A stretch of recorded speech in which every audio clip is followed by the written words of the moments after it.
So if you've had April 9th, 2026 circled on your calendar for months, waiting for the MC Singla pension updation case. Which I know a lot of people have. Yeah. Right, exactly. You're waiting for this conclusive hearing. But if you've been tracking the Supreme Court docket this week, the registry behind the scenes is playing this like high stakes game of logistical Tetris. Oh, absolutely. I heard on the social media rumor mill that the MC Singla presiding judges, Justices Nath and Mehta, might be diverted to a 9-judge constitution bench regarding the Sabrimala matter. Yeah. So, welcome to today's deep dive. We are looking at how a massive constitutional crisis almost swallowed the MC Singla case whole, and why the final hurdle now is, well, entirely administrative. Because, when you're waiting for a definitive pension ruling, you naturally focus on the legal arguments. Right? The actual law. You don't expect to be blindsided by the Supreme Court logistics and administrative housekeeping.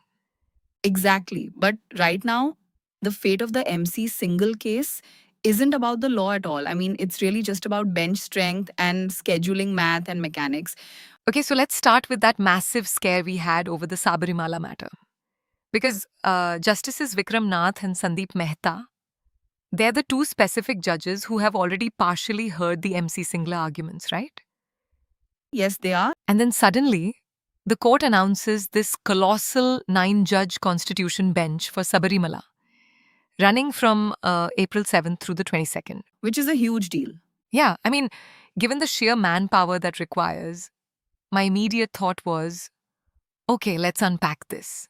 This is like waiting months for a specialist doctor appointment only to realize there's a hospital-wide emergency that exact same day. Like, did our two judges get drafted into the Sabarimala Constitution bench? And honestly, that apprehension was completely justified.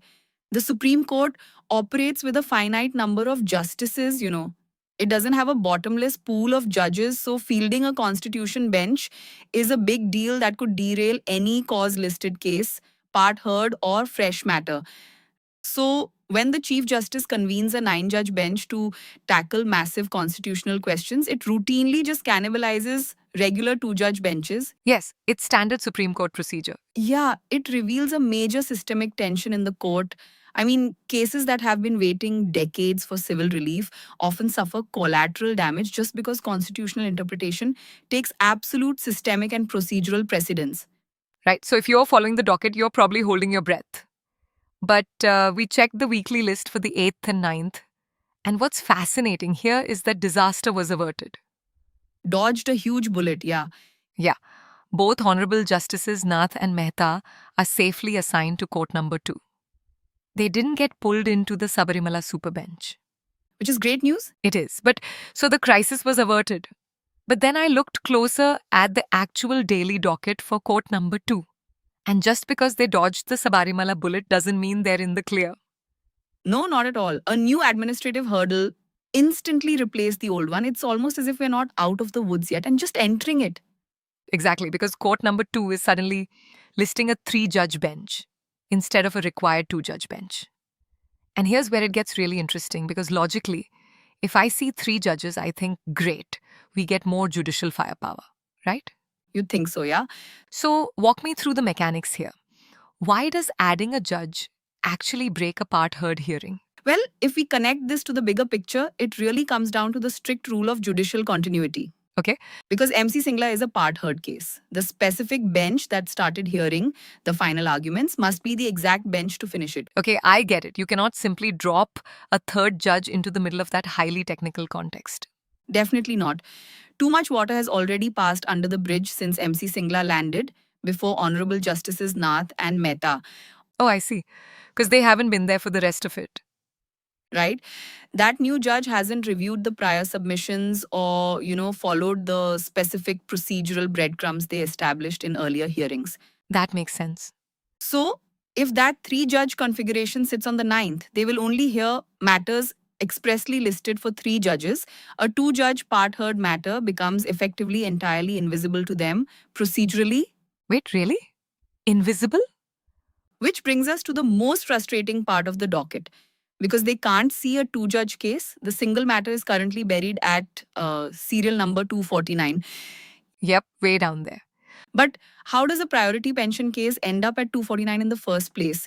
Walk us through the registry's math on that. It's purely administrative prioritization.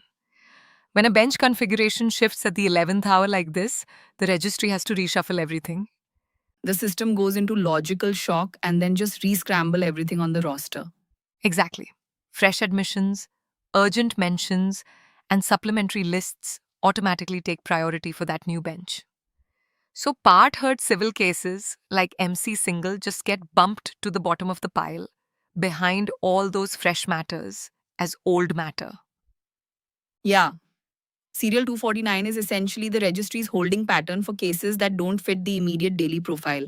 So if they sit as 3 judges, 249 means they will basically never reach the single case before the clock runs out on April 9th. Almost certainly not. Which means everything hinges entirely on what happens the evening before. That is the harsh reality. On the evening of April 8th, the final cause list will be published. And that is the exact moment we find out if the registry splits that 3-judge bench back down to our necessary 2-judge configuration for the morning. And if they do? If they do, the case gets pulled from the depths of Serial 249. The door swings open and a hearing is highly probable. Okay. And if they don't? If they don't, 800,000 highly disappointed pensioners are just back to where they started, waiting. It shows the fragile nature of court dockets. It really is incredible to think about it in that light. I mean, MC Singla survived the Sabarimala draft, keeping our judges intact. But now, we're just left hoping the registry's daily shuffling algorithms happen to favor a 2-judge bench.